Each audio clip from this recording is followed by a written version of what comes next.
The gunshot that killed Mayor Preston wasn't the one that destroyed Rebecca Walsh's life. It was the 3 words she spoke at his funeral that did. Standing in the scorching Texas heat of Fort Stockton in June of 1882, with her dark auburn hair pinned beneath a modest black bonnet and her green eyes blazing with conviction, she had committed the unforgivable sin of honesty when she said, "He deserved worse." The collective gasp from the mourners assembled around the freshly dug grave rippled through the crowd like a rattlesnake's warning, but Rebecca didn't flinch. She had watched Preston collect protection money from her father's general store for 5 years, witnessed him turn a blind eye when the railroad company cheated homesteaders out of their land, and heard him laugh when a widow begged for help feeding her children.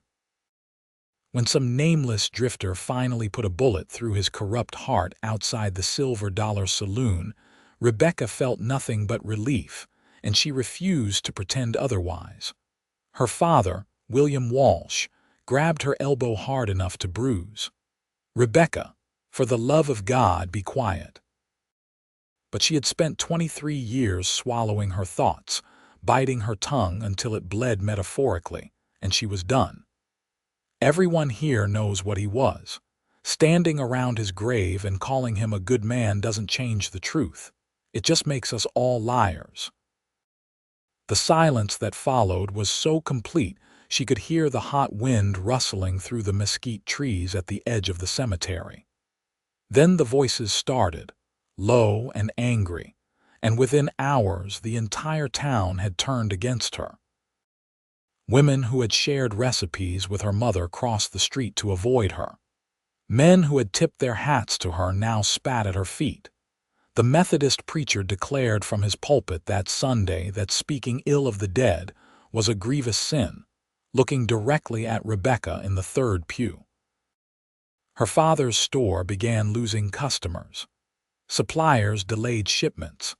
Someone painted the word witch across their front door in the middle of the night. Within 2 weeks, William Walsh looked 10 years older, his face gaunt and his eyes hollow. "You need to apologize," he told Rebecca one evening as they sat in their small parlor, the lamps casting long shadows across the walls. "Go to the town meeting tomorrow and take back what you said." Rebecca was mending a tear in her work dress, her needle moving with sharp, precise movements. "I won't lie, Papa, not even for them." "Then you'll destroy us both." His voice cracked. "The bank is threatening to call in my loan. Without that store, we have nothing." She looked up at him, this man who had raised her alone after her mother died of fever when Rebecca was 12. She loved him desperately, but she couldn't be what he needed her to be. "I'm sorry, Papa, I truly am. But if I apologize for telling the truth, what does that make me?" "Alive," he said bitterly. "It makes you alive and able to survive in this world." The next morning, Rebecca woke to find her father had made his choice. Her belongings were packed in 2 worn carpet bags sitting by the front door. He couldn't meet her eyes as he pressed $20 into her hand, more money than he could afford. "There's a boarding house on the east edge of town, past the stockyards. Mrs. Chen takes in working girls. You'll need to find employment." His voice was barely above a whisper. "I can't lose everything I've built, Rebecca. I just can't." She wanted to rage at him, to cry, to beg him to choose her over the opinions of people who valued lies more than truth. Instead, she picked up her bags, kissed his weathered cheek, and walked out into the brutal Texas morning. Fort Stockton in the summer felt like living inside an oven. The sun beat down mercilessly on the dusty streets, turning the adobe buildings into heat traps and making every breath feel like inhaling fire. Rebecca made her way through town with her head high, ignoring the stares and whispers. The boarding house was exactly where her father said it would be, a 2-story structure that had once been painted white, but was now a tired gray, standing alone at the edge of civilization. Mrs. Chen was a tiny Chinese woman with silver streaking her black hair and eyes that seemed to see straight through to a person's soul. She looked Rebecca up and down for a long moment before nodding once. "You're the girl who spoke against the mayor," she said in lightly accented English. "I heard about you." "I spoke the truth," Rebecca said, lifting her chin. "Truth is expensive in places like this." Mrs. Chen opened the door wider. "Rooms are 50 cents a night or $3 a week if you pay in advance. Meals are extra. No men allowed upstairs, no drinking, no fighting." Rebecca counted out $3 precious from her small stash. "I need to find work." "Everyone needs to find work. Question is whether work will find you now." Mrs. Chen pocketed the money and handed Rebecca a key. "Room 4, second floor. There's a wash basin and fresh linens. The other girls here are decent enough, keep to themselves mostly. We have a seamstress, a laundress, a woman who cleans houses, and 2 who work at the restaurant on 3rd Street." The room was small and sparse but clean, with a narrow bed, a dresser with a cracked mirror, and a single window that looked out over the empty expanse of desert stretching toward distant mountains. Rebecca set down her bags and sat on the bed, letting herself feel the weight of what had just happened. She had been cast out of her home and her community for refusing to lie at a dead man's grave. Part of her wondered if she was a fool. The larger part knew she couldn't have done anything differently. She spent the next 3 days searching for work. The restaurant wouldn't hire her. The hotel turned her away. The laundry said they had no openings. Even the saloons, usually desperate for serving girls, closed their doors in her face. Fort Stockton had decided that Rebecca Walsh was poison, and no one wanted to risk being contaminated by association. On the 4th day, nearly out of money and starting to feel the sharp edge of real fear, she was walking back to the boarding house when she heard shouting from the livery stable. She paused, recognizing the voice of Tom Henderson, the stable owner, a man known for his volatile temper. "I told you the wheel was cracked. I told you 3 times. Now look at this mess and you expect me to pay full price." Another voice, this one deeper and calmer, responded. "The wheel was sound when I delivered it. What you did with it after isn't my concern." Rebecca peered around the corner to see 2 men facing off in the dusty yard. Henderson was red-faced and gesturing wildly. The other man stood with his arms crossed, utterly still. He was tall, lean in the way of men who spent their lives doing hard physical labor, with dark brown hair that needed cutting and eyes the color of whiskey held up to lamplight. He wore dusty trail clothes and worn boots, and there was a quiet confidence in his stance that suggested he wasn't easily intimidated. "Your concern is that I'm not paying for faulty work," Henderson snarled. "And my concern is that you're trying to cheat me." The tall man's voice never rose, but there was steel underneath the calm. "I'm a wheelwright, not a fool. That wheel was perfect when I sold it to you last month. You overloaded your wagon and cracked it yourself." Henderson took a step forward, his hand moving toward the knife at his belt. Without thinking, Rebecca called out, "Mr. Henderson, I saw you loading those bricks last week. Your wagon was listing so badly I thought it would tip." Both men turned to stare at her. Henderson's face went from red to purple. "Nobody asked you, girl. You'd best keep your troublemaking mouth shut." The tall man was watching her with interest, his amber eyes sharp and assessing.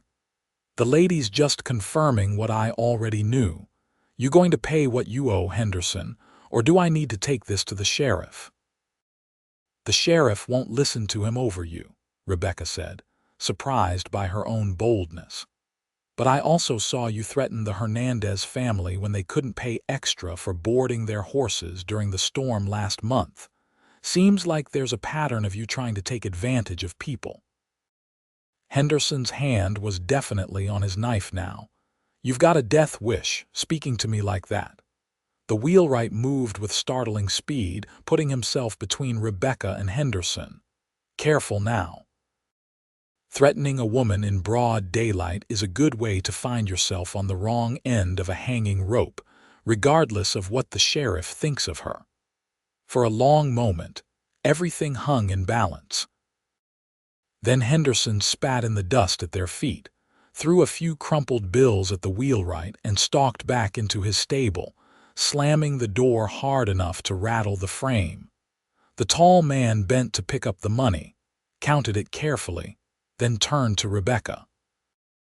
That was either very brave or very stupid.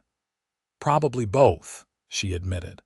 But he was cheating you, and I'm tired of watching people get away with things just because everyone's too scared to speak up. A slow smile spread across his face, transforming his serious features into something approaching handsome. You're the girl who spoke her mind at Preston's funeral. Rebecca braced herself for whatever condemnation was coming.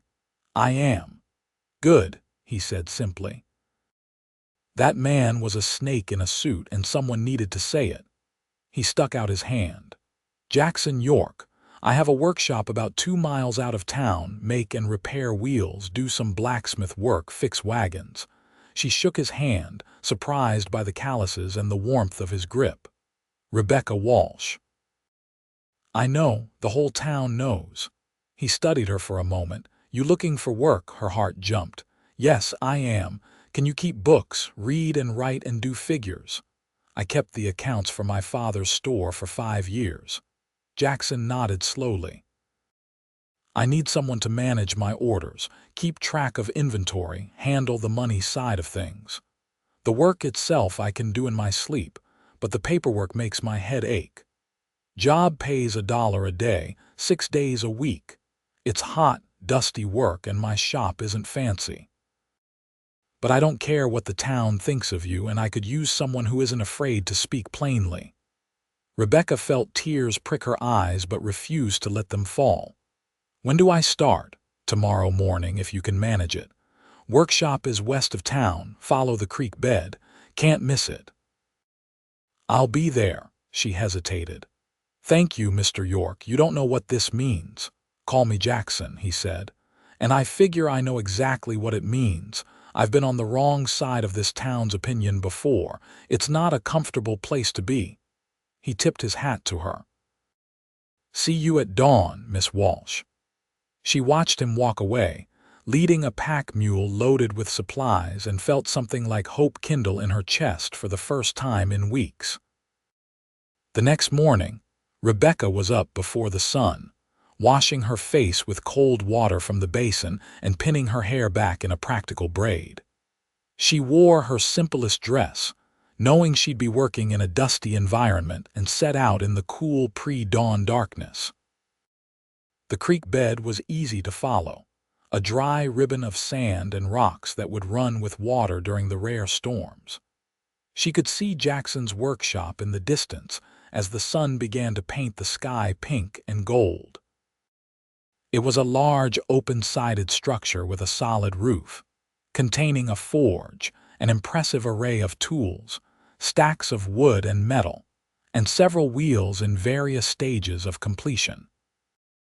A small cabin stood nearby, simple but well-built, with a vegetable garden struggling gamely against the harsh climate. The whole setup spoke of a man who valued independence and hard work. Jackson emerged from the cabin as she approached, carrying 2 tin cups of coffee. He handed her one without preamble. You're punctual. That's good. Come on, I'll show you what needs doing. The coffee was strong enough to strip paint, but Rebecca drank it gratefully as Jackson led her into the workshop. He showed her his current orders, a confusing mess of papers and verbal agreements that he'd tried to track with varying degrees of success. I've got 3 wagon repairs pending. Need to finish a set of wheels for the Johansson farm, and the Army fort sent word they need work done on their supply wagons, which would be the biggest job I've had in 2 years if I can get organized enough to take it on. Rebecca set down her coffee and picked up the scattered papers, her mind already organizing the chaos into manageable categories. "Do you have a ledger book? Somewhere." He rummaged around and produced a mostly empty journal. "I start with good intentions, then I get busy and forget to write things down." She nodded, already making notes. "I'll set up a proper system. Orders, inventory, accounts receivable, expenses. Give me a few hours and I'll have this sorted." Jackson looked at her with something like relief. "You're hired permanently if you can actually do that." By mid-morning, Rebecca had created order from chaos. She'd cataloged his current projects, noted what materials he had on hand, calculated what he'd need to purchase, and started a clean set of books with proper columns and clear handwriting. Jackson worked at his forge, the rhythmic clang of hammer on metal providing a steady backdrop to her work.